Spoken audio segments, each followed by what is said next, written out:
Guys, papakita ko sa inyo yung hapunan ko. Ito, blueberry at saka strawberry. Then, lagyan natin ng cheese. Yun o, na may crust po sa ilalim. Ito yung halo natin. Puro cheese po to. Tanggalin na. Yun o. Yan. Sarap nyan guys. Tapos may almond na crust sa ilalim.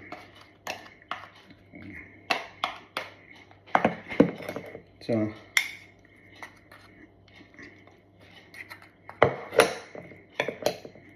tapos yung cheese at saka blueberry. Akin.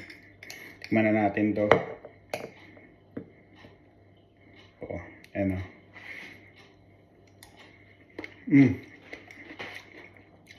Ang sarap.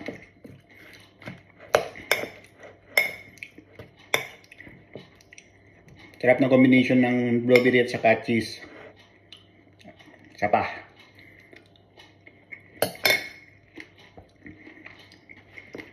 Panalo guys.